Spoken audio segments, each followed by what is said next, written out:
Tak ada yang tahu bahwa tangan kasar yang terbiasa mencuci lantai pabrik bisa menjadi alat penyelamat bagi anak seorang miliarder Jepang. Semua berawal dari air yang dianggap keramat, tapi berakhir membuka mata tentang kekuasaan Allah yang tak terbatas. Like video ini jika kamu percaya bahwa keajaiban bisa datang dari siapa saja, selama hatinya bersih dan ikhlas karena Allah. Angin sore berhembus pelan menyapu halaman rumah bambu di pinggir desa Bayan, Lombok Utara. Di tengah pekarangan sederhana itu, Siti duduk di bangku reot, menatap surat berstempel asing di tangannya. Amplop putih itu berisi tulisan rapi dalam bahasa Jepang, tapi ia hanya memahami satu kalimat dari terjemahan yang dikirim bersamaan. Anda dipindahkan ke kediaman keluarga Yamamoto di Tokyo. Siti memandang kosong ke arah sawah yang mulai menguning. Hatinya bergetar di antara rasa syukur dan takut. 5 tahun sudah ia meninggalkan kampung demi menghidupi ibunya yang terbaring lemah karena komplikasi diabetes. Di negeri orang, ia sudah melewati banyak majikan. Ada yang baik, ada yang memperlakukan seperti bayangan. Tapi kali ini, rumah Yamamoto bukan rumah biasa. Seorang teman sesama TKI pernah berbisik. Keluarga itu kaya sekali, tapi katanya misterius. Takahiro Yamamoto, CEO perusahaan teknologi besar, tak pernah tersenyum. Anaknya sakit parah, istrinya sudah meninggal. Siti menelan ludah.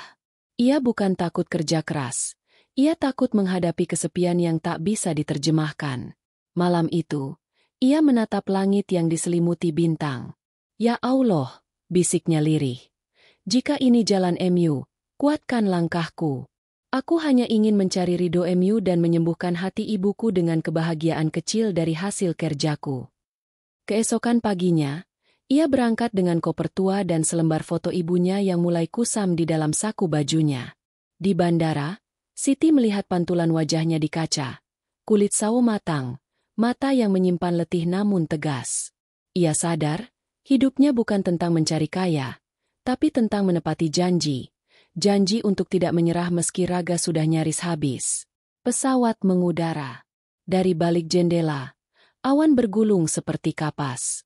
Di dadanya, rasa rindu dan cemas bertarung. Ia membayangkan ibunya duduk di teras, menunggu kabar dari jauh sambil memutar tasbih. Siti menggenggam erat kalung kecil pemberian sang ibu, bertuliskan, Bismillah, dalam huruf Arab. Kalung itu sudah pudar, tapi baginya, itu tanda kasih yang tak pernah luntur. Sesampainya di Tokyo, udara musim semi menyambut dengan dingin yang menggigit. Aroma bunga sakura bercampur dengan hiruk-pikuk kota modern membuat Siti nyaris lupa bernapas. Ia menatap ke langit. Begitu jauh aku dari rumah, tapi aku tahu, engkau tetap dekat, ya Allah. Sopir keluarga Yamamoto menjemputnya di bandara. Lelaki tua itu hanya menunduk tanpa banyak bicara. Mobil hitam menggelinding tenang melewati gedung-gedung tinggi, hingga akhirnya berhenti di depan rumah besar bergaya minimalis Jepang yang berpadu nuansa klasik, taman batu, kolam koi, dan gerbang kayu berukir simbol keluarga. Di dalam, suasana hening menekan dada. Seorang wanita tua berpakaian kimono menyambut dengan senyum sopan tapi dingin. Nama saya Haruka, kepala pelayan. Tuan Takahiro tidak suka suara keras. Jangan banyak bertanya. Dan ingat, jangan pernah menyentuh barang-barang di sayap kiri rumah. Siti menunduk hormat. Baik, saya mengerti. Langkah-langkahnya bergema di koridor panjang. Aroma kayu tua bercampur dupa halus. Setiap ruangan tampak tertata sempurna, seolah tak ada yang berani mengubah posisinya. Tapi di balik ketenangan itu, ada rasa getir yang tak bisa dijelaskan. Malam pertama di rumah itu, Siti tak bisa tidur. Dari jendela kamarnya, ia melihat cahaya kecil menyala dari taman belakang.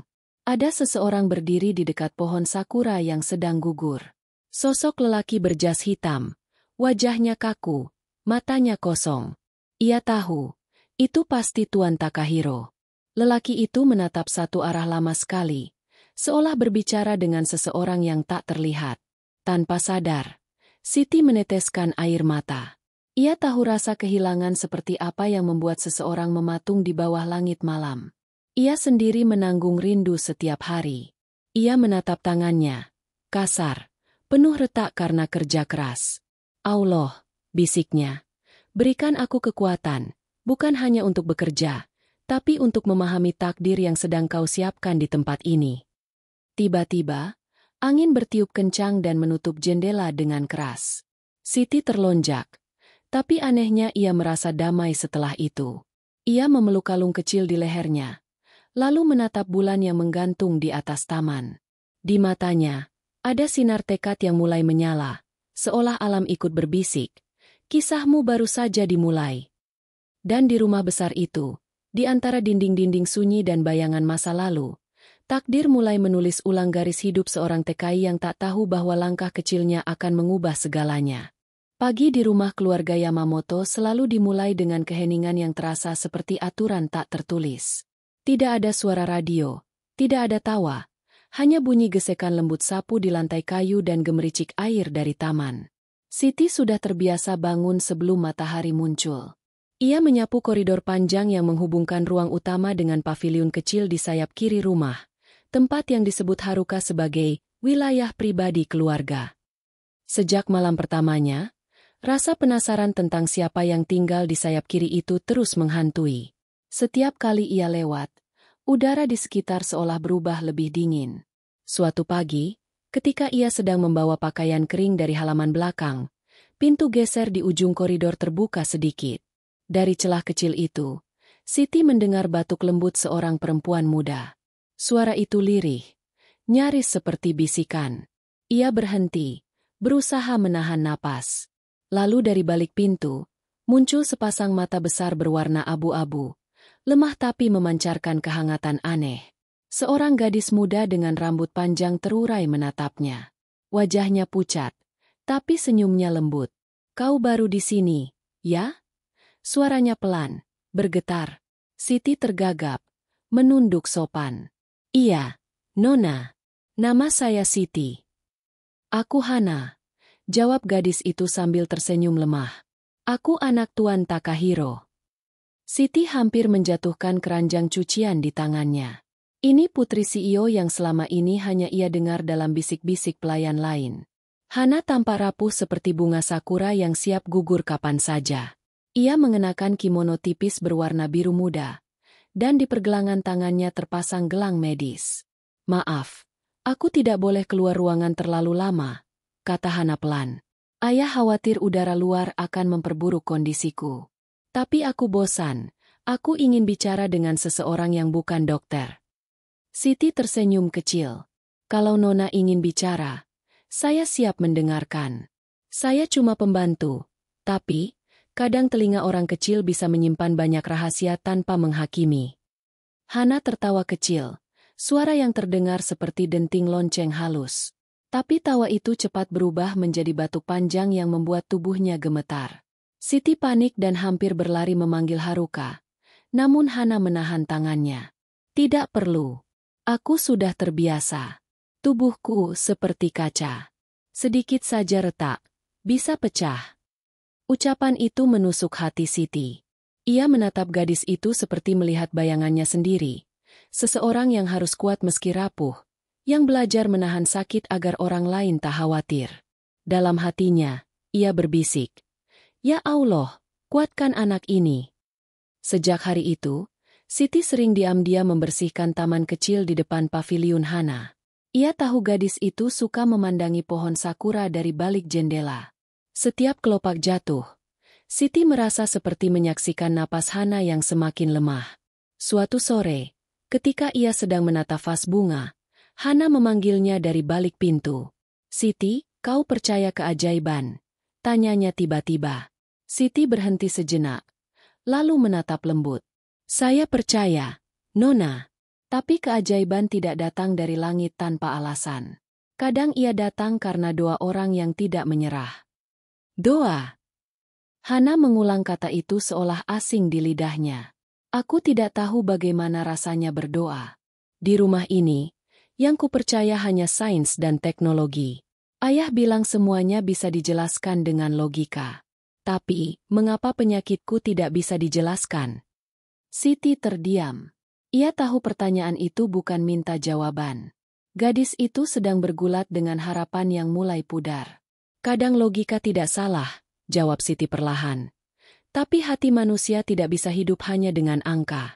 Ada sesuatu yang lebih besar dari pengetahuan, sesuatu yang membuat kita tetap ingin bertahan, walau semua harapan seolah habis. Hana menatapnya lama, seolah mencoba memahami makna kata-kata itu. Lalu, untuk pertama kalinya, ia berkata pelan, "Aku ingin melihat dunia luar sekali saja, tanpa merasa sakit." Kalimat itu membuat dada Siti sesak. Ia menunduk agar air matanya tidak terlihat. Di matanya, Hana bukan lagi anak majikan, tapi gadis yang dikurung oleh nasib. Ia ingin memeluknya, tapi batas antara pelayan dan majikan terlalu tinggi untuk dilewati. Malamnya, ketika semua pelayan sudah tidur, Siti menatap langit Tokyo dari jendela kamarnya. Lampu-lampu kota berkelip seperti lautan bintang buatan manusia. Ia teringat wajah Hana, pucat dan lembut, tapi matanya menyimpan ketakutan yang dalam. "Ya Allah," bisiknya, "aku tak tahu kenapa kau pertemukan aku dengan anak itu. Tapi jika ada maksud di balik semua ini, bimbing aku agar tidak salah langkah. Aku hanya ingin jadi tangan kecil dalam rencana MU yang besar." Angin malam berhembus lewat celah jendela, membawa aroma sakura yang mulai layu. Siti menutup matanya dan berjanji dalam hati, ia akan melakukan apapun agar gadis itu tersenyum lagi, meski harus mengorbankan dirinya sendiri. Dan tanpa ia sadari, langkah kecilnya hari itu telah membuka pintu menuju kisah yang tak akan bisa ia lupakan. Sebuah hubungan antara dua jiwa dari dunia yang berbeda, disatukan oleh rasa kehilangan dan harapan yang sama, mencari makna kehidupan sebelum semuanya terlambat. Hujan turun pelan di atas atap rumah keluarga Yamamoto malam itu. Rintiknya menimbulkan suara lembut seperti nyanyian dari langit yang jauh. Siti duduk di pojok kamarnya, menatap kendi tanah liat kecil yang ia bawa dari Lombok. Kendi itu bukan benda istimewa, hanya wadah tua yang dulu dipakai ibunya untuk menyimpan air minum di rumah. Namun malam itu, entah mengapa, ia merasa benda itu seolah memancarkan kehangatan aneh, seakan ada kehidupan yang bernafas di dalamnya. Sudah seminggu ia bekerja di rumah besar itu, dan setiap malam, perasaan tak nyaman selalu datang menjelang dini hari. Kadang suara langkah halus terdengar dari arah paviliun Hana, kadang angin berhembus membawa wangi bunga sakura yang terlalu kuat, seperti ada sesuatu yang ingin menyampaikan pesan. Ia tak berani mengadukan hal itu, takut dianggap aneh oleh Haruka atau dicurigai oleh Tuan Takahiro.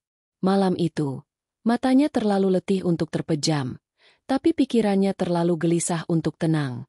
Ia baru saja selesai melipat pakaian Hana ketika tiba-tiba lampu kamar bergetar, dan angin masuk dari celah jendela meski hujan deras di luar. Udara berubah dingin, menusuk hingga ke tulang. Saat itu, Siti mendengar suara halus memanggil namanya. "Siti!" Ia terlonjak. Suara itu bukan suara manusia di rumah itu. Bukan suara Haruka, bukan pula suara Hana. Lembut, tapi penuh gema, seperti datang dari masa lalu. "Siti, jangan takut." Matanya mencari sumber suara, tapi yang ia lihat hanya kendi tanah liat di sudut meja. Dari leher kendi, keluar kabut tipis seperti uap, perlahan membentuk sosok samar seorang perempuan tua berjilbab putih. Suara itu kini jelas, suara ibunya. "Nak, kau harus kuat." Suara itu bergetar, penuh kasih. Air itu bukan sekadar air. Ia membawa doa dari tanah tempatmu dilahirkan. Suatu hari, seseorang akan membutuhkan keyakinanmu, bukan kekuatanmu. Siti gemetar. Air matanya jatuh tanpa bisa ditahan. "Ibu, ini mimpi, ya? Aku hanya rindu. Aku belum bisa pulang, Bu." Sosok itu tersenyum samar. "Rindu adalah doa tanpa suara, Nak. Tapi jangan biarkan rindu membuatmu lupa bahwa setiap napasmu harus disertai niat baik. Ada yang sedang menunggu pertolonganmu di rumah ini, meski kau belum tahu siapa." Siti ingin bertanya, tapi sosok itu perlahan memudar, dan uapnya menyatu kembali ke dalam kendi. Seketika, lampu kamar menyala kembali, dan suara hujan terdengar lagi. Ia menatap kendi itu lama sekali. Jantungnya masih berdetak cepat. Tanpa sadar, Siti meraih kendi itu dan menaruhnya di pangkuan. Air di dalamnya bergetar halus seolah ada denyut kehidupan di dalamnya. Ia beristighfar pelan, menenangkan diri. Ya Allah, bisiknya lirih. Jika ini benar-benar dari MU, tunjukkan padaku cara menjaganya. Aku tidak ingin tersesat oleh rasa takut. Malam itu ia tidak tidur sama sekali. Di luar jendela, petir menyambar jauh di langit Tokyo. Namun di dadanya muncul rasa tenang yang tak pernah ia rasakan sebelumnya. Seolah hujan itu bukan membawa dingin, tapi membawa pesan. Sesuatu besar akan terjadi. Keesokan paginya, wajah Siti tampak pucat tapi matanya menyimpan kilau baru. Ia bekerja seperti biasa, menyapu taman dan menyiapkan sarapan untuk staf dapur. Saat sedang mencuci sayur, Hana datang dengan langkah pelan. Gadis itu tampak lebih lemah dari biasanya. Tangannya gemetar saat menggenggam secangkir teh. "Siti, aku tadi malam bermimpi aneh," katanya lirih. "Aku melihat seorang perempuan berjilbab putih di taman. Ia menatapku dan berkata, 'Air adalah kehidupan, tapi hanya jika kau percaya.'" Siti nyaris menjatuhkan sendok di tangannya. Dadanya berdegup keras. Perempuan berjilbab putih. Hana mengangguk. "Iya. Tapi yang aneh, wajahnya mirip denganmu, hanya lebih tua, lebih tenang." Siti menahan napas. Ia tak tahu harus berkata apa. Di satu sisi, hatinya dipenuhi rasa takjub, tapi di sisi lain, ia takut dianggap membawa pengaruh aneh. Ia hanya tersenyum kecil. "Mungkin itu tanda, Nona. Kadang mimpi datang bukan untuk menakutkan, tapi untuk mengingatkan." Hana mengangguk pelan, tapi matanya memancarkan rasa penasaran yang dalam. Ia menatap kendi kecil di meja dapur yang dibawa Siti pagi itu. Air di kendi itu. Kenapa terasa hangat? Padahal udara dingin. Siti menatapnya sebentar. "Entahlah, Nona. Mungkin karena air ini berasal dari kampung saya. Di sana, air seperti ini kami gunakan untuk minum, mandi, dan juga berdoa. Airnya selalu menenangkan." Hana menunduk, mengelus permukaan kendi itu dengan ujung jarinya.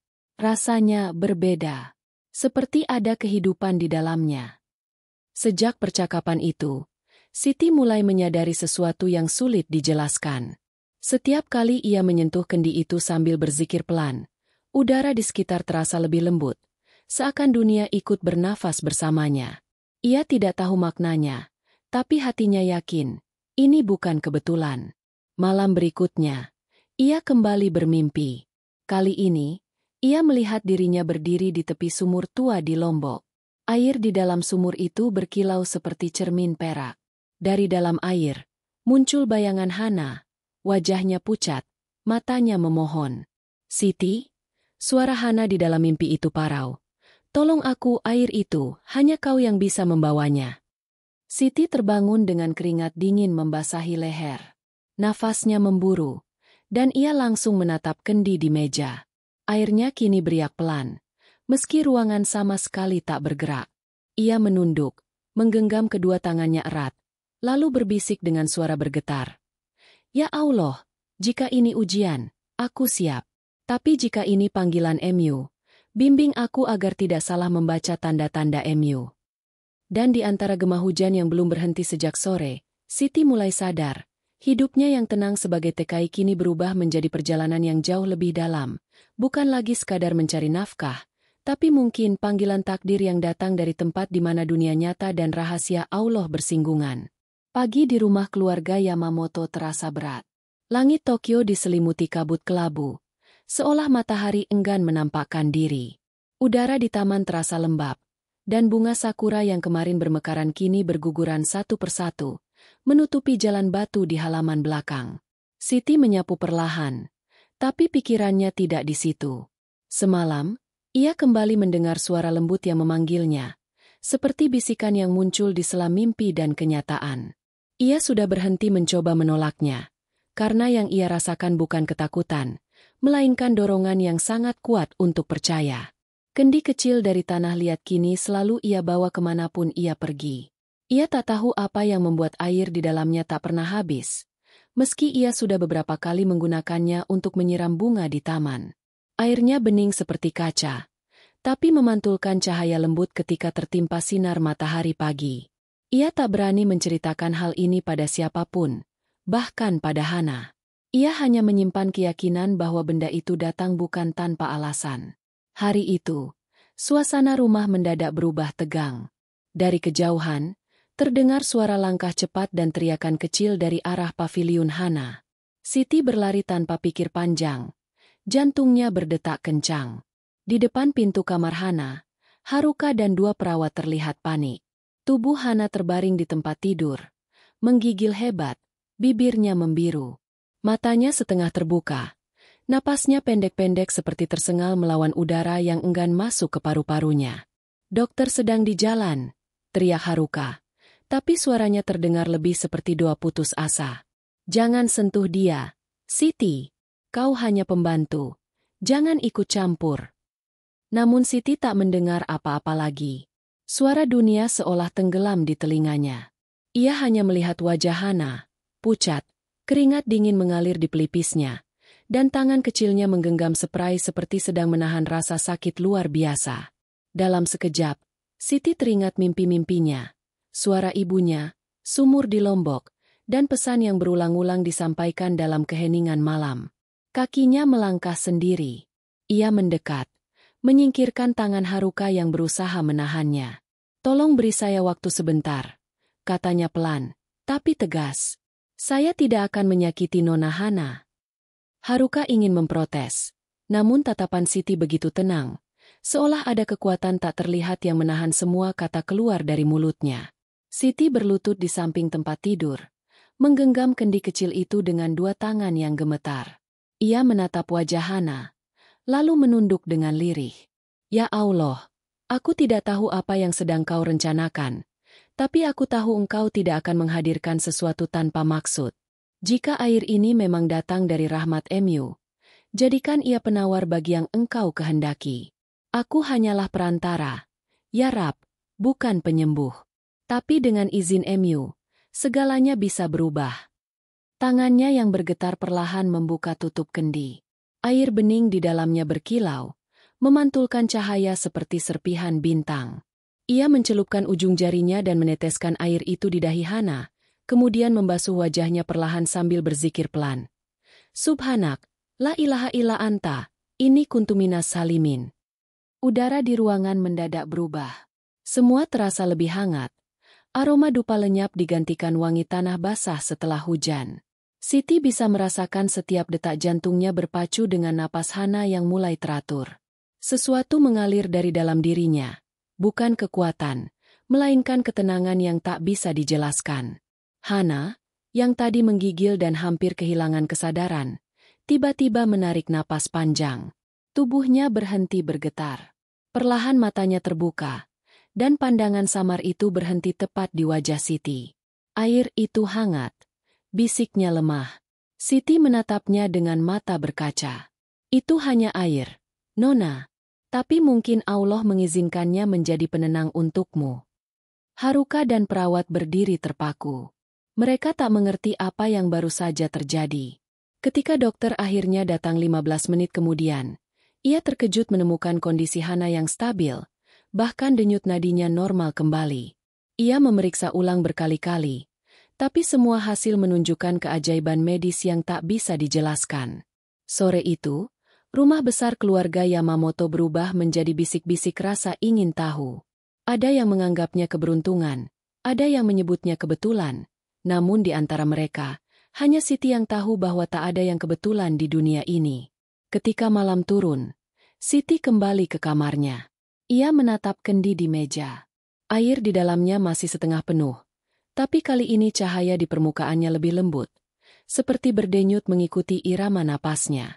Ia duduk bersimpuh, menutup wajah dengan kedua tangan, menahan air mata yang ingin pecah. "Ya Allah," suaranya bergetar. "Aku takut. Aku takut jika orang lain tahu. Mereka akan menganggapku membawa sihir. Padahal aku hanya berdoa kepada Mu. Aku tidak ingin dianggap hebat. Aku hanya ingin kau ridha setiap langkahku. Jika engkau memberi tanda lewat air ini, maka jadikan aku hamba yang amanah untuk menjaganya.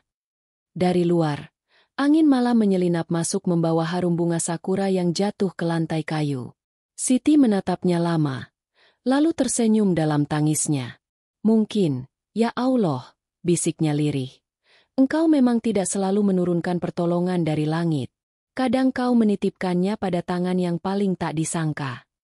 Dan di dalam keheningan malam itu, kendi kecil di sudut meja bergetar lembut, seolah ikut menjawab doa yang baru saja terucap. Sejak kejadian itu, suasana rumah besar keluarga Yamamoto tidak pernah lagi sama. Keheningan yang dulu menenangkan kini berubah menjadi bisikan-bisikan halus di setiap lorong. Para pelayan berbicara dengan suara rendah setiap kali Siti lewat. Pandangan mereka tajam, seolah matanya menyimpan ketakutan bercampur curiga. Bagi mereka, seorang perempuan asing dari negeri jauh tidak mungkin bisa membuat putri majikan sembuh dari kejang dengan hanya setetes air. Mereka tidak menyebutnya mukjizat, mereka menyebutnya ilmu hitam. Namun Siti tetap diam. Ia memilih bekerja seperti biasa, membersihkan taman, menyiapkan makanan, dan mencuci pakaian tanpa sekalipun menatap balik mata-mata penuh tuduhan itu. Ia tahu bahwa diam adalah benteng terakhir dari fitnah. Tapi jauh di dalam hatinya, ia tak bisa membohongi perasaan yang mulai meremas dadanya. Rasa takut. Bukan takut kehilangan pekerjaan, melainkan takut bahwa kebaikan yang datang dari izin Allah justru disalahartikan sebagai kejahatan. Hari-hari berlalu dalam ketegangan. Hana mulai bisa duduk dan berjalan di taman. Tapi kehadiran Siti kini dijaga jarak oleh semua orang. Takahiro, sang tuan rumah, belum menemui Siti sejak kejadian itu. Lelaki itu hanya mengirim pesan lewat Haruka bahwa ia ingin memastikan segala sesuatu dijelaskan secara rasional. Kalimat itu terdengar dingin, tapi di dalamnya ada bayangan rasa ingin tahu yang belum ia ungkapkan. Suatu malam, saat semua pelayan sudah tidur, Siti mendengar langkah kaki berat mendekati kamarnya. Dua pria berseragam hitam, pengawal rumah, mengetuk keras pintunya. "Tuan Takahiro ingin berbicara denganmu sekarang," kata salah satu dengan suara datar. Siti menelan ludah, menggenggam kalung kecil di lehernya. Ia tahu, saat itu telah tiba. Mereka membawanya ke ruang kerja besar di lantai atas, tempat Takahiro duduk di balik meja kayu mahoni yang luas. Ruangan itu remang, hanya diterangi lampu gantung kecil dan aroma dupa wangi. Di dinding, tergantung foto keluarga. Takahiro bersama istri dan Hana kecil, masih tertawa ceria. Siti berdiri di depan, menunduk dalam. "Duduk," kata Takahiro datar. Suaranya tajam tapi terkendali. "Aku ingin mendengar dari mulutmu sendiri, apa yang sebenarnya kau lakukan pada anakku."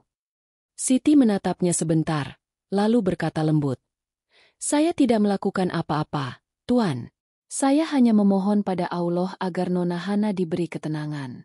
Air yang saya gunakan hanyalah air dari kendi yang selalu saya bawa sejak dari kampung." "Air dari kampung?" Takahiro mengerutkan alis. "Kau ingin aku percaya bahwa penyakit anakku bisa sembuh karena air kampungmu? Kau pikir aku bodoh?" Nada suaranya meninggi, tapi Siti tidak menunduk karena takut, melainkan karena hormat. Ia menarik napas panjang. "Saya tidak meminta Tuan percaya. Tapi saya tahu, ada hal yang tidak bisa dijelaskan dengan akal.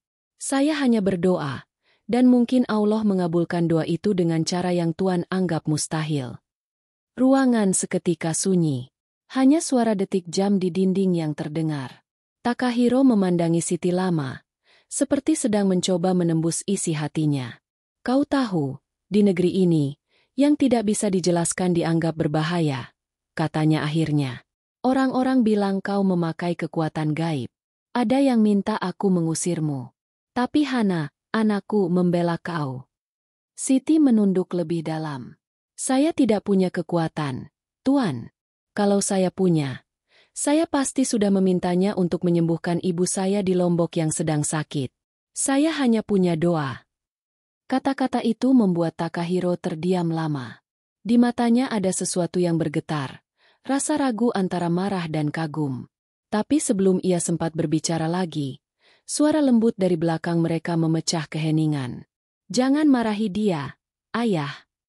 Hana berdiri di ambang pintu, mengenakan selimut tebal. Wajahnya masih pucat, tapi matanya hidup. Ia melangkah pelan ke arah ayahnya. Kalau bukan karena dia, mungkin aku sudah mati. Aku tidak tahu apa yang terjadi malam itu, tapi aku merasakan sesuatu, seperti kehangatan yang menenangkan. Aku tahu itu bukan sihir. Ayah, aku tahu karena aku melihat cahaya di wajahnya. Takahiro memandang anaknya dengan tatapan kosong. Ia tidak terbiasa mendengar Hana berbicara dengan keyakinan seperti itu.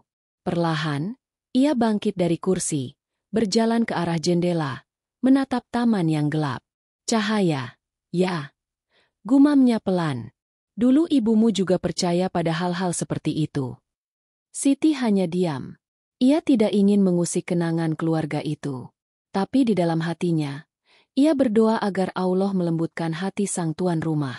Ia tahu, yang paling sulit bukanlah menghadapi tuduhan, melainkan meyakinkan hati yang sudah tertutup oleh logika.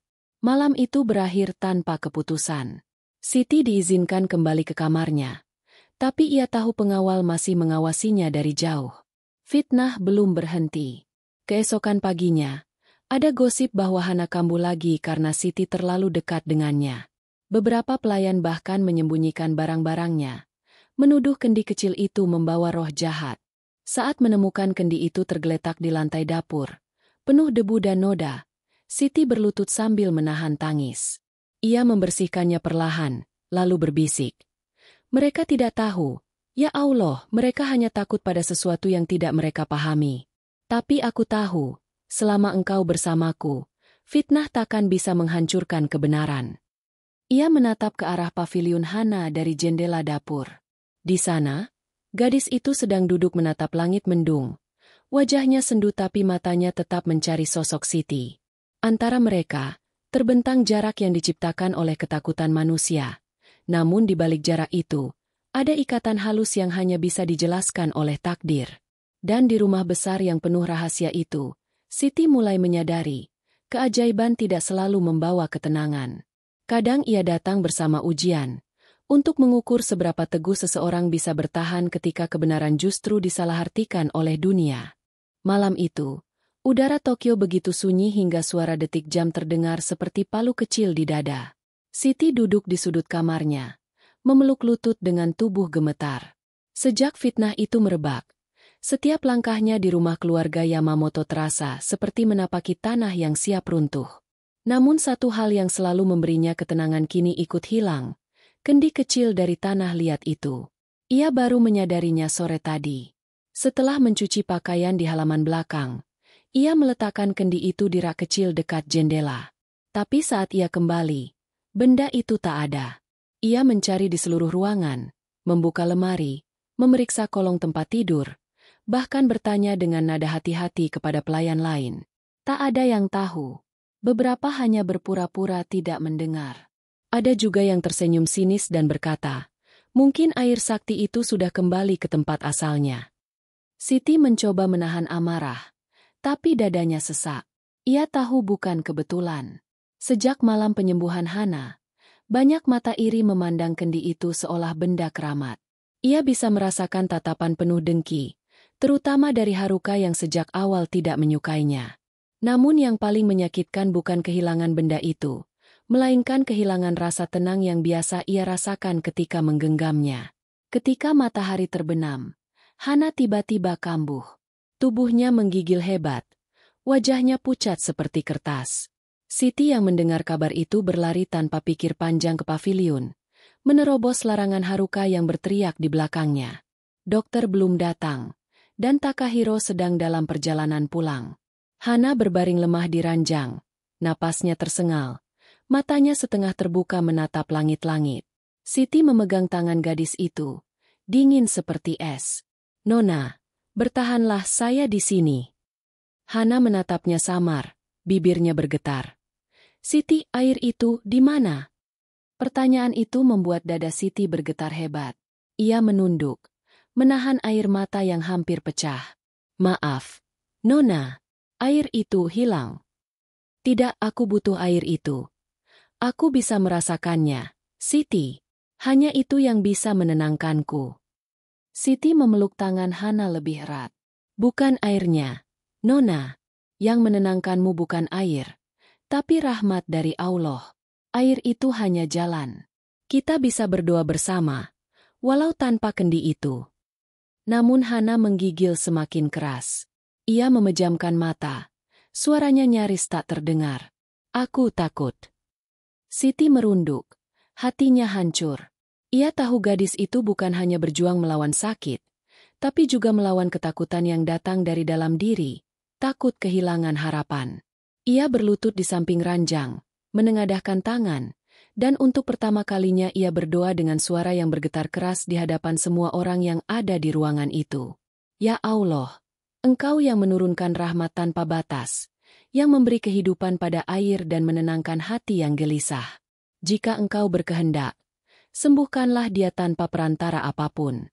Jangan lihat siapa yang memohon, tapi lihatlah harapan di matanya yang sedang sekarat. Ruangan itu hening. Hanya suara hujan di luar jendela yang memecah keheningan. Semua mata menatap Siti. Bahkan Haruka yang biasanya sinis kini berdiri diam. Matanya tak bisa lepas dari perempuan sederhana yang berdoa dengan air mata jatuh ke lantai.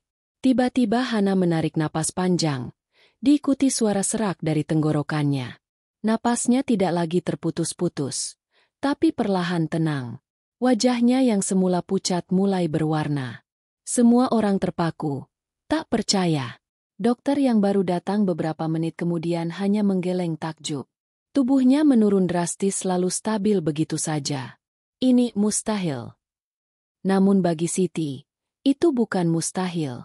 Ia tahu apa yang baru saja terjadi bukan karena air, bukan karena dirinya, tapi karena Allah telah mendengar doa yang lahir dari hati yang hancur. Malam itu, setelah semua tenang, Siti duduk sendirian di taman belakang.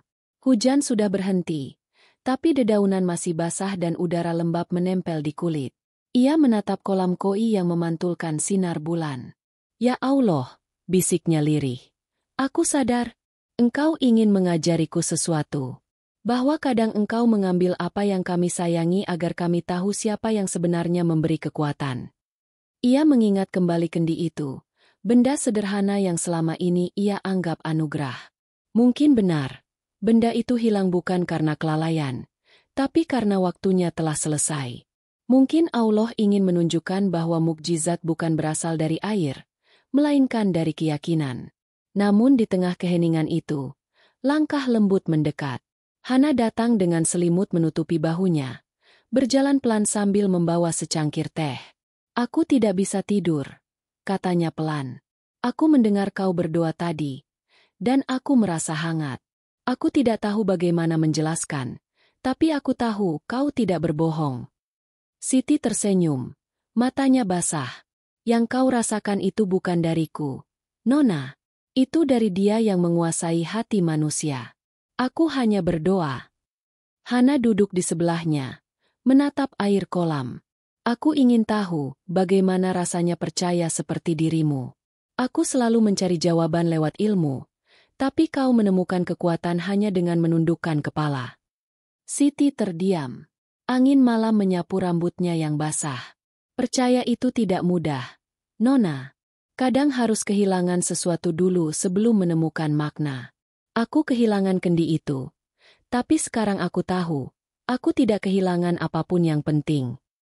Hana memejamkan mata, membiarkan air matanya jatuh tanpa suara. Ia menatap Siti lama, lalu berbisik. Kalau begitu, ajar aku bagaimana cara berdoa seperti itu. Siti menatap gadis itu dengan lembut. Tidak ada jawaban. Hanya senyum yang perlahan tumbuh di wajahnya. Di dada mereka berdua, ada sesuatu yang tumbuh, bukan sekadar rasa syukur, tapi pengakuan bahwa di balik kehilangan, selalu ada ruang bagi keajaiban yang lebih dalam. Dan malam itu, untuk pertama kalinya sejak kendi itu menghilang, Siti tidak merasa kosong. Ia tahu, meski airnya telah lenyap, rahmat Allah tetap mengalir di tempat yang lebih suci, di hati yang belajar percaya. Fajar belum sepenuhnya menyingkap langit Tokyo ketika kabar itu datang. Seorang tamu penting akan berkunjung ke rumah keluarga Yamamoto. Para pelayan sibuk sejak subuh, menata ruang tamu besar yang jarang dipakai. Siti hanya mengamati dari kejauhan, tidak tahu siapa yang akan datang, namun ia bisa merasakan sesuatu yang berat sedang mendekat, sesuatu yang akan mengguncang keseimbangannya. Setelah kejadian hilangnya kendi dan kesembuhan Hana yang misterius, Takahiro menjadi lebih diam. Ia tidak lagi marah, tapi juga tidak berbicara dengan Siti. Setiap kali mereka berpapasan, tatapan matanya dingin namun penuh pertanyaan. Ia terlihat seperti seseorang yang ingin memahami hal yang melampaui logika, tapi masih menolak untuk percaya. Dan pagi itu, ketika pintu besar rumah terbuka, masuklah seorang pria tua berjas abu-abu, membawa koper kecil dan berkas-berkas tebal. Profesor Ishikawa, kata Takahiro memperkenalkan. Teman lama saya. Seorang peneliti bioteknologi dari Universitas Kyoto. Saya memintanya datang untuk menyelidiki fenomena yang terjadi pada Hana.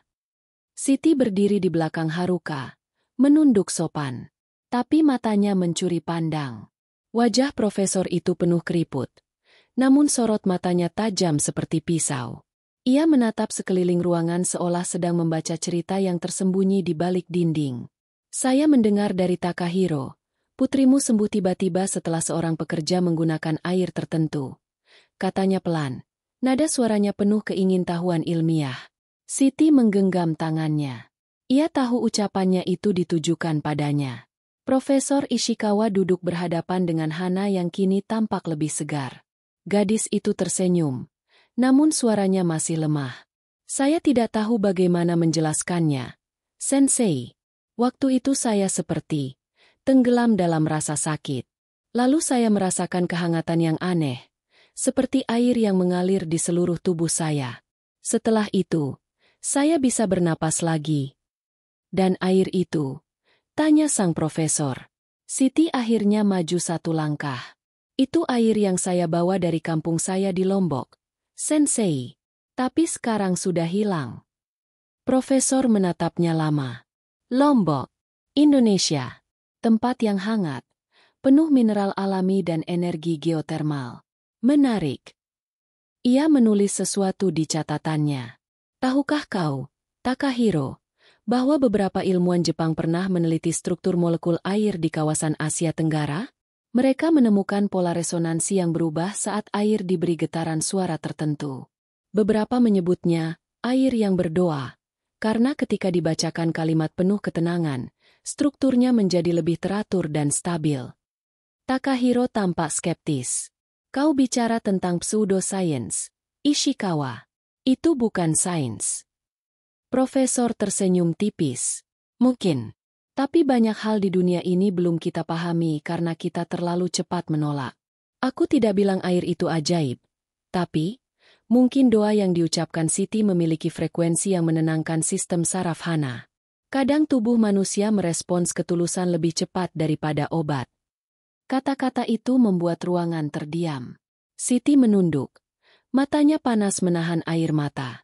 Ia tak butuh pembenaran ilmiah. Tapi entah kenapa hatinya lega mendengar seseorang tidak langsung menganggapnya pembawa musibah.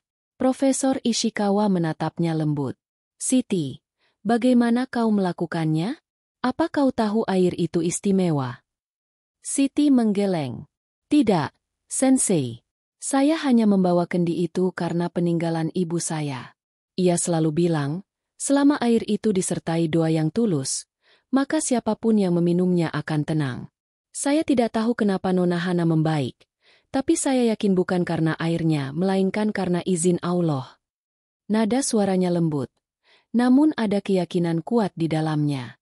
Profesor Ishikawa menatapnya lama, seolah mencoba membaca sesuatu di wajah sederhana itu. Lalu ia menutup bukunya dan berkata pada Takahiro, kadang sains hanya menyingkap sebagian kecil dari kebenaran. Selebihnya, ada di wilayah yang tidak bisa dijelaskan laboratorium. Takahiro tidak menjawab. Ia berdiri, berjalan ke jendela, memandangi taman yang masih basah oleh embun. Sinar matahari menembus dedaunan, menciptakan bayangan yang bergetar di lantai kayu. Wajahnya menyimpan pergulatan batin. Antara logika yang ia percayai seumur hidup, dan sesuatu yang baru, sesuatu yang belum bisa ia sebut tapi sudah mulai mengusik hatinya.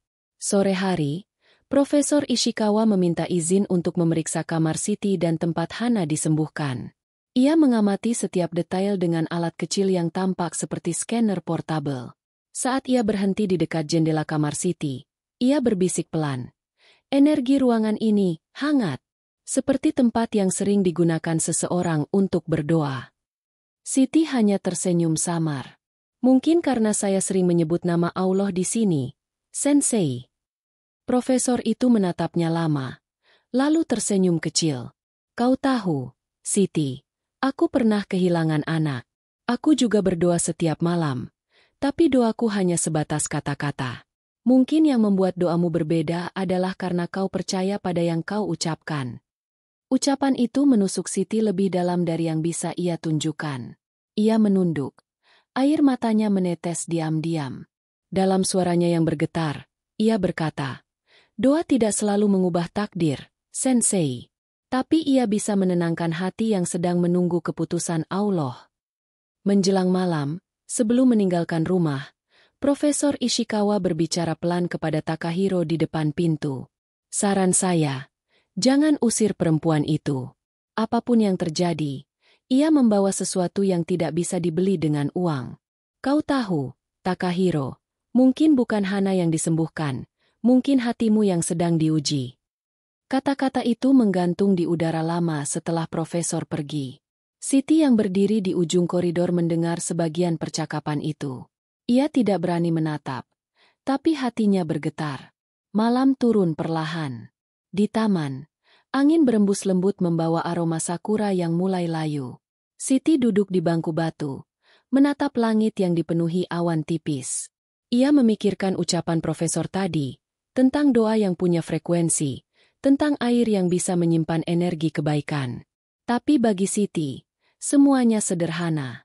Ia hanya percaya bahwa setiap kebaikan yang lahir dari hati yang tulus akan menemukan jalannya sendiri, dengan cara yang tidak perlu dijelaskan. Ia menatap ke arah paviliun Hana yang kini remang, lalu berbisik pelan. Ya Allah, jika engkau mengirim profesor itu untuk memperkuat keyakinanku, maka aku bersyukur. Tapi jangan biarkan aku sombong karena engkau memberi sedikit keajaiban lewat tanganku. Aku hanya ingin tetap rendah di hadapan MU. Dan di bawah langit yang perlahan berubah pekat, Siti merasa tenang untuk pertama kalinya setelah sekian hari penuh fitnah dan keraguan. Ia tahu badai belum berakhir. Tapi kali ini hatinya sudah siap. Sebab ia telah belajar. Bahkan sains pun kadang menunduk di hadapan rahasia Allah yang tak terukur oleh logika manusia. Beberapa minggu setelah kedatangan Profesor Ishikawa, suasana di rumah besar keluarga Yamamoto mulai berubah. Hana tampak semakin sehat. Bahkan senyumnya kini tidak lagi sekadar terpaksa. Namun di balik semua ketenangan itu, ada sesuatu yang masih menggantung di antara dinding-dinding rumah megah itu. Rasa ingin tahu yang belum terjawab. Takahiro, yang selama ini hidup dalam keyakinan dingin terhadap logika, kini tidak bisa berhenti memikirkan satu hal, apa yang sebenarnya ada di balik air dari kampung Siti itu. Suatu sore, ia memanggil Siti ke ruang kerjanya. Lelaki itu tampak berbeda. Sorot matanya tidak sekeras dulu. Ia menatap Siti cukup lama sebelum akhirnya berkata, "Aku ingin kau menemaniku ke Indonesia. Aku ingin melihat sendiri dari mana air itu berasal." Kalimat itu membuat Siti tercekat. "Tuan, ke kampung saya." Takahiro mengangguk. "Ya, Hana ingin ikut. Tapi dokter belum mengizinkan perjalanan jauh. Jadi aku sendiri yang akan datang. Aku ingin tahu, apakah ada sesuatu yang bisa dijelaskan di sana, atau mungkin sesuatu yang tidak bisa dijelaskan sama sekali." Siti menunduk. Matanya berkaca-kaca. "Kalau begitu, saya akan mengantar Tuan ke tempat itu. Tapi Tuan harus tahu, tempat itu bukan lokasi wisata atau sumber air istimewa. Itu hanya desa kecil yang bahkan tidak ada di peta." "Justru itu," jawab Takahiro singkat. "Aku ingin melihat kebenaran yang sederhana." Perjalanan ke Lombok memakan waktu panjang. Dari hiruk-pikuk Tokyo, mereka terbang menembus langit hingga mencapai negeri tropis dengan udara hangat dan aroma tanah basah yang khas. Saat pesawat mendarat, Siti memejamkan mata lama. Udara kampung halamannya menembus paru-paru seperti doa yang pulang. Ia merasakan setiap debu yang menempel di sandal, setiap tiupan angin laut, seolah semua menyambutnya dengan pelukan yang ia rindukan bertahun-tahun. Perjalanan darat menuju desanya menembus jalan berkelok di antara sawah dan hutan bambu. Takahiro, yang duduk di samping sopir, tampak terdiam. Pemandangan itu terlalu asing baginya. Tidak ada gedung tinggi, tidak ada suara mesin, hanya hamparan hijau dan aroma daun yang terbakar di kejauhan. Siti duduk di belakang, menatap keluar jendela dengan mata berkaca. Dalam diam, ia berbisik, "Ya Allah, terima kasih telah membawaku pulang dengan cara yang tak pernah kubayangkan." Ketika mereka tiba, anak-anak kecil berlarian menyambut, meneriakkan namanya. Para tetangga datang menyalami Siti dengan hangat, sementara Takahiro hanya menunduk sopan, tak mengerti bahasa mereka tapi merasakan ketulusan dari senyum-senyum polos itu. Rumah ibunya kini sudah tua dan lapuk, berdiri di bawah pohon mangga besar. Di beranda, duduk seorang perempuan renta dengan wajah yang hampir sepenuhnya digurat waktu, ibunya. Siti berlari memeluknya. Air mata jatuh tanpa bisa ditahan. "Ibu, aku pulang." Perempuan itu tersenyum, suaranya serak. "Aku tahu, Nak. Aku selalu tahu kau akan kembali. Bahkan sebelum angin membawa kabar ini." Takahiro berdiri beberapa langkah di belakang, menyaksikan pertemuan itu dengan mata yang perlahan lembab. Ia bukan orang yang mudah tersentuh, tapi pemandangan di depannya menggores sesuatu di dalam hatinya. Hubungan antara ibu dan anak yang begitu tulus, tanpa syarat, tanpa alasan. Setelah pertemuan haru itu, Siti mengajak Takahiro ke tempat yang dulu sering ia datangi bersama ibunya, sebuah sumur tua di tengah hutan kecil di pinggir desa. Sumur itu sederhana, dikelilingi batu lumut, dan di atasnya tumbuh pohon besar yang akarnya menjalar seperti tangan-tangan yang menjaga sesuatu. "Inilah tempatnya," kata Siti lirih. "Air dari kendi itu dulu berasal dari sini. Ibu sering menyuruhku mengambil air untuk wudhu dan minum. Tapi ia selalu berkata, air ini hanya menenangkan bagi hati yang bersih. Kalau niatmu kotor, air ini tidak akan terasa berbeda dari air biasa." Takahiro berjongkok di tepi sumur, menatap air jernih yang memantulkan langit biru. Ia mencelupkan tangannya perlahan. Dingin, tapi bukan dingin yang menggigil, melainkan dingin yang membuat dada terasa lapang. "Rasanya seperti hidup," gumamnya pelan. Siti tersenyum samar. "Air ini tidak punya kekuatan, Tuan. Ia hanya cermin. Jika hati seseorang tenang, maka air ini menenangkan. Tapi kalau hatinya gelisah, maka air ini takkan memberi apa-apa." Takahiro terdiam lama. Ia menatap wajah Siti yang diterpa sinar matahari sore, dan untuk pertama kalinya ia melihat sesuatu yang selama ini luput dari pandangannya. Ketulusan yang tidak dibuat-buat. Kekuatan dari iman yang tidak membutuhkan bukti. Malamnya, mereka duduk di depan rumah ibunya. Bintang bertabur di langit. Suara jangkrik memenuhi udara. Siti menyeduh teh hangat, sementara Takahiro memandangi api kecil dari tungku tanah. "Siti," katanya tiba-tiba, "aku selalu berpikir dunia hanya bisa dijelaskan oleh akal. Tapi setelah semua ini, aku merasa ada sesuatu yang lebih besar dari logika. Sesuatu yang tak bisa kupahami." Siti menatapnya lembut. "Yang Tuan rasakan itu bukan kebingungan. Itu panggilan hati. Kadang, Allah menanamkan keraguan agar manusia mau mencarinya." Takahiro menunduk. Kata-kata itu terasa asing, tapi entah mengapa ia tidak menolaknya. Ia hanya menatap ke arah sumur yang tampak samar di kejauhan, berkilau diterpa cahaya bulan. Di dalam keheningan itu, terdengar suara lembut ibunya Siti berdoa di dalam rumah. Suaranya lirih, namun menembus malam. "Ya Allah, bimbinglah siapapun yang datang ke tempat ini, agar hatinya tidak pulang dalam keadaan kosong." Siti menatap langit, dan di hatinya tumbuh rasa yang sulit diungkapkan. Ia tahu, perjalanan ini bukan sekadar kepulangan fisik, melainkan panggilan untuk kembali pada asal keyakinan. Ia tak tahu apakah Takahiro akan benar-benar percaya, tapi malam itu, di bawah bintang yang sama, dua hati dari dunia yang berbeda sedang belajar bahasa yang sama, bahasa keikhlasan. Dan di tengah keheningan desa, Angin berembus lembut dari arah sumur tua, membawa aroma tanah, doa, dan air kehidupan. Takahiro menutup matanya, membiarkan angin itu menyentuh wajahnya. Untuk pertama kali dalam hidupnya, ia merasakan kedamaian yang tidak bisa dijelaskan oleh apapun. Langit Tokyo menyambut kepulangan mereka dengan warna kelabu yang berat. Setelah perjalanan panjang dari Lombok, rasa lelah belum hilang, tapi hati Siti terasa lapang. Ia masih bisa mencium aroma tanah kampung halamannya di ujung jarinya. Setiap kali mengingat air sumur tua itu, ia merasa seolah sepotong ketenangan dari desanya ikut menempel di dadanya. Namun bagi Takahiro, perjalanan itu meninggalkan lebih dari sekadar kenangan. Ia membawa pulang kebisuan yang baru, semacam pergulatan batin yang tak bisa dijelaskan dengan sains, tapi juga tak mudah ia tolak. Hari itu, rumah besar keluarga Yamamoto terasa lebih hidup. Hana duduk di kursi roda di taman. Wajahnya segar, pipinya mulai berwarna. Sejak ayahnya pulang, ia menunggu kabar dari perjalanan itu dengan hati berdebar. Ketika Siti menghampirinya, senyum Hana merekah lembut. "Siti, bagaimana kampungmu?" Suaranya lembut, hampir seperti bisikan. Siti menatapnya penuh hangat. "Tenang, Nona. Udara di sana seperti doa. Setiap embusan angin terasa seperti pengingat bahwa hidup ini bukan milik kita, tapi titipan dari Allah." Hana terdiam lama. "Aku ingin sekali ke sana suatu hari nanti. Melihat sumur yang kau ceritakan, tempat di mana air itu berasal." "Insya." Siti berhenti sejenak, menelan kata itu agar tidak membuat Hana salah paham. "Suatu saat nanti, kalau Tuan Takahiro mengizinkan, saya akan membawamu." Takahiro berdiri tak jauh dari mereka, menatap percakapan itu dari jendela ruang tamu. Sejak kepulangannya, ada sesuatu yang berubah di wajahnya.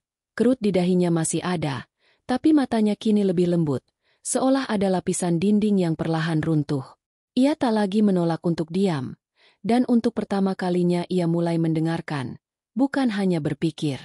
Beberapa hari berlalu dengan tenang, sampai malam itu datang. Hana tiba-tiba demam tinggi. Suhu tubuhnya melonjak tanpa alasan jelas. Napasnya kembali tersengal, dan wajahnya memucat. Dokter dipanggil, namun ia tak menemukan penyebabnya. "Tubuhnya bereaksi aneh," kata sang dokter. "Semua hasil normal, tapi seolah ada tekanan yang tidak terlihat." Siti merasakan hawa dingin di dada. Ia berlari ke kamarnya, berharap menemukan sesuatu yang bisa menolong. Tapi kendi itu memang sudah tak pernah kembali. Ia menatap ke langit dari jendela, lalu berlari lagi ke paviliun Hana. Di sana, gadis itu menggigil di bawah selimut, sementara Takahiro berdiri di sisi tempat tidur dengan wajah penuh cemas. Siti duduk di lantai, di sisi ranjang Hana. Tangannya menggenggam tangan gadis itu erat-erat. "Nona, dengar saya. Tenangkan napasmu. Tutup matamu. Rasakan." Hana membuka mata samar. Suaranya hampir tak terdengar. "Aku takut. Siti. Aku tidak mau mati." Air mata Siti jatuh. Ia menggeleng, menggenggam lebih kuat. "Kau tidak akan mati, Nona. Karena kematian bukan tentang tubuh berhenti bernapas, tapi tentang hati yang menyerah. Selama hatimu masih percaya, kau hidup." Ia menunduk, memejamkan mata. Di dalam hatinya, doa mengalir deras tanpa suara. Ia tak lagi memerlukan kendi atau air. Ia hanya butuh keikhlasan. "Ya Allah," bisiknya dalam hati. "Aku tahu engkau sudah menunjukkan tanda-tanda MU. Jika engkau menghendaki kehidupan untuk gadis ini, maka cukupkan engkau baginya. Jangan karena aku, tapi karena engkau Maha Pengasih." Suara isakan kecil terdengar dari sisi tempat tidur. Takahiro. Lelaki itu tak lagi bisa menahan air mata. Ia menatap anaknya yang berjuang di hadapan matanya, lalu menatap Siti. "Jika memang ada sesuatu di balik doamu, lakukan. Aku tidak peduli caranya. Asal anakku selamat." Siti menatapnya dengan mata basah. "Tuan, tidak ada kekuatan pada doa saya. Yang bisa menyembuhkan hanya Allah. Tapi saya percaya, jika Tuan sendiri mau memohon, Dia akan lebih cepat mendengar." Takahiro menatapnya lama. Aku tidak tahu bagaimana caranya berdoa. Siti menggenggam tangannya perlahan, membimbing. Cukup katakan dalam hatimu apa yang kau rasakan. Tidak perlu tahu namanya, karena dia sudah tahu siapa yang memanggil. Untuk pertama kali dalam hidupnya, Takahiro menunduk di sisi tempat tidur. Kedua tangannya menggenggam tangan Hana dan Siti. Ia menutup mata, dan dalam keheningan malam itu, keluar bisikan pelan yang belum pernah ia ucapkan sebelumnya. Jika engkau mendengarku, tolong anakku. Aku tidak tahu siapa engkau, tapi aku tahu ada kekuatan di balik semua ini. Air mata menetes di lantai kayu. Siti ikut menangis diam-diam. Ia tidak tahu doa siapa yang lebih didengar malam itu.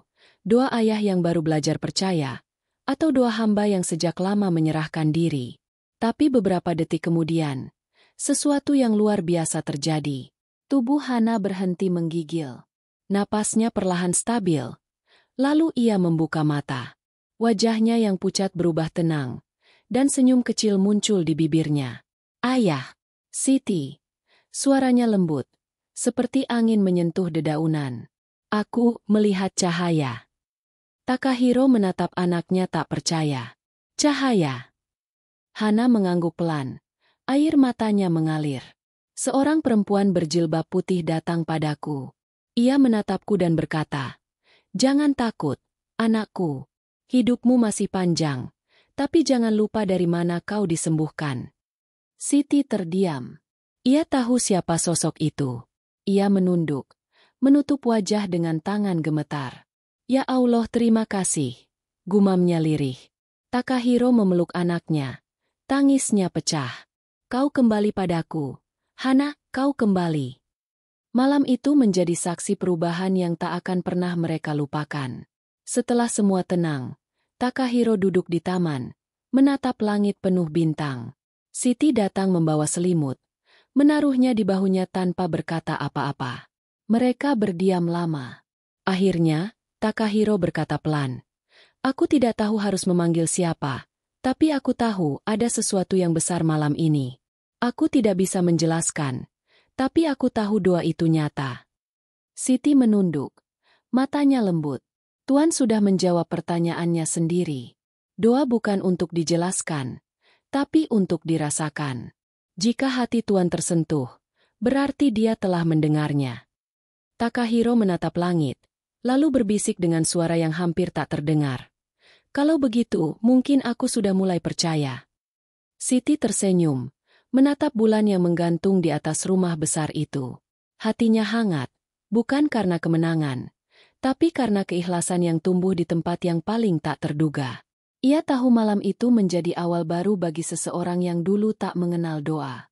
Dan dari jendela kamar di lantai 2, Hana menatap ke langit yang sama, berbisik pada dirinya sendiri. "Aku tahu yang menyembuhkanku bukan air, tapi rahmat dari Allah yang datang lewat hati yang ikhlas." Malam pun larut, tapi di rumah itu, cahaya keimanan baru saja dinyalakan, bukan dengan api, melainkan dengan air mata dan doa yang akhirnya menyatu dalam ketundukan. Pagi itu, matahari Tokyo muncul perlahan di balik kabut tipis, seolah enggan menyinari dunia yang baru saja diselimuti keajaiban. Rumah keluarga Yamamoto dipenuhi aroma teh melati dan suara burung kecil yang hinggap di taman. Namun ketenangan itu tidak sepenuhnya menenangkan hati Siti.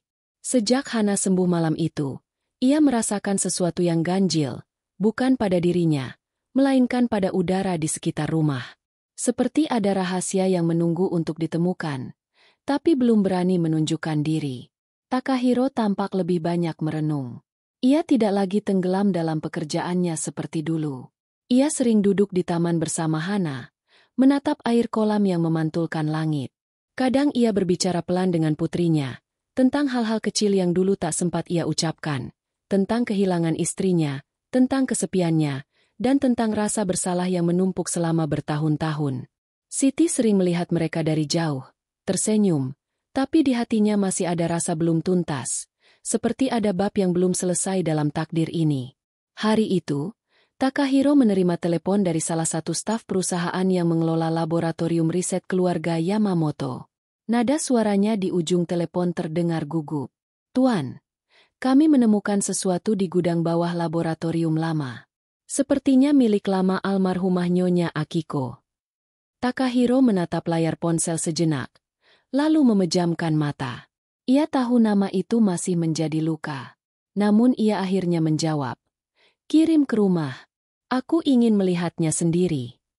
Beberapa jam kemudian, dua pria membawa kotak besar tertutup kain hitam. Takahiro memanggil Siti untuk membantunya membuka. Saat kain itu tersingkap, terlihat sebuah wadah kaca besar. Di dalamnya ada benda kecil yang tak asing di mata Siti, kendi tanah liat yang hilang. Siti membeku. Jantungnya berdetak keras hingga telinganya berdengung. "Tuan itu." Takahiro menatap benda itu lama. "Aku mengenal bentuk ini. Tapi bagaimana bisa benda ini berada di laboratorium keluargaku?" Ia memanggil staf peneliti yang ikut mengantar barang itu. Lelaki itu menjelaskan dengan nada hati-hati, "Beberapa tahun lalu, perusahaan kita sempat melakukan riset tentang struktur molekul air alami. Nyonya Akiko sangat tertarik dengan air dari daerah tropis. Ia memesan beberapa sampel dari Indonesia, tepatnya Lombok." Siti menatapnya tanpa suara. Setiap kata yang keluar dari mulut pria itu seperti petir yang menyambar kesadarannya. "Air itu," lanjut sang peneliti, "memiliki pola molekul unik. Tapi hasil penelitian dihentikan setelah Nyonya Akiko meninggal. Data risetnya hilang. Kendi itu tersimpan di ruang pendingin sebagai sampel utama, sampai ditemukan kembali hari ini." Ruangan hening. Hanya suara napas yang terdengar. Takahiro menatap kendi itu seperti melihat hantu masa lalu. "Lombok," gumamnya. "Jadi, air yang kau bawa, Siti, berasal dari sini?" Siti menatap benda itu dengan mata bergetar. "Tidak mungkin, Tuan. Kendi itu saya dapat dari ibu saya di kampung. Dia selalu bilang airnya dari sumur keluarga kami. Tidak pernah saya tahu kalau benda ini pernah meninggalkan desa." Takahiro menatapnya lama, seolah mencoba menyatukan potongan-potongan waktu yang tercecer. "Mungkin, dulu keluarga kami pernah mengambil air dari tempatmu untuk riset. Mungkin kendi itu hilang. Entah bagaimana bisa kembali padamu." Namun sebelum ia sempat menambahkan kalimat berikutnya, Hana masuk ke ruangan. Wajahnya tenang, tapi matanya penuh rasa ingin tahu. Ia menatap kendi itu lama, lalu mendekat pelan. "Ayah, kenapa benda ini terasa hangat?" Takahiro terkejut. Ia menyentuh kaca wadah itu, dan benar, udara di sekitar kendi terasa berbeda, seolah hidup. Siti melangkah maju, air mata mulai jatuh. "Tuan, benda ini tidak hidup. Tapi mungkin ia membawa doa yang belum selesai." Malamnya, Takahiro memerintahkan untuk membuka wadah kaca itu. Kendi diangkat perlahan dan diletakkan di meja kayu. Ketika tutupnya dibuka, air di dalamnya masih utuh, bening seperti pertama kali Siti melihatnya di Lombok. Tapi kali ini, ada kilauan halus di permukaannya, seperti serpihan cahaya bulan yang mengambang. Profesor Ishikawa yang kebetulan datang malam itu memeriksa air tersebut dengan alat sederhana. Hasilnya membuatnya terdiam. Ada partikel alami di dalamnya yang sangat langka. Mirip unsur mineral dari gunung berapi Lombok. Tapi, partikel ini seharusnya tidak bisa bertahan lebih dari 10 tahun. Dan ini masih aktif. Seolah disegarkan oleh sesuatu yang hidup. "Sesungguhnya bukan airnya yang hidup," ujar Siti pelan, "melainkan doa yang pernah dibisikkan di atasnya. Ibu saya sering berkata, setiap tetes air membawa ingatan dari siapa yang menyentuhnya pertama kali. Jika disentuh dengan hati yang tulus, air itu akan menyerap ketulusan itu, dan suatu hari bisa menjadi perantara rahmat." Takahiro memandangnya, mata berkaca. Jadi semua ini bukan tentang keajaiban benda, tapi tentang hati. Siti menunduk. Air mata jatuh di tangannya. "Ya, Tuan. Allah tidak menurunkan mukjizat lewat barang, tapi lewat niat manusia. Air hanya jalan, bukan sumber. Yang menyembuhkan Nona Hana bukan saya, bukan air, tapi izin darinya." Hana mendekat dan menggenggam tangan Siti. "Kalau begitu, mungkin air ini bukan untuk menyembuhkan tubuh, tapi untuk menyembuhkan hati yang lupa bagaimana caranya percaya. Kata-kata itu membuat Takahiro menunduk. Ia menatap kendi itu lagi, dan dalam hatinya, untuk pertama kali, ia berbisik pelan, bukan dalam bahasa Jepang, tapi dengan suara yang serupa dengan doa yang pernah diajarkan Siti. "Ya, Allah terima kasih." Siti tertegun mendengarnya. Suara itu lirih, tapi penuh keyakinan. Ia tidak menegur, tidak menjawab, hanya menangis dalam diam. Di hadapannya, seorang lelaki yang dulu menolak segala hal di luar logika kini tunduk dalam keikhlasan. Malam itu, mereka bertiga duduk di sekitar kendi. Tidak ada ritual, tidak ada mantra, hanya keheningan yang penuh syukur. Hana menatap air itu lama, lalu berkata pelan, "Aku ingin kendi ini dikembalikan ke Lombok. Tempatnya bukan di sini. Ia harus pulang." Siti tersenyum sambil menatap langit. "Benar, Nona. Air tidak akan pernah bisa tenang kalau terpisah dari sumbernya. Sama seperti hati manusia, ia akan terus gelisah sampai kembali pada Sang Pencipta." Angin malam berembus masuk lewat jendela, membuat air dalam kendi beriak lembut. Dan di saat itulah, seolah dunia ikut bernafas bersama mereka. Cahaya di permukaan air itu perlahan padam, menyisakan bening yang tenang, seperti tanda bahwa tugasnya telah selesai. Siti menatapnya lama, bibirnya bergetar dalam doa.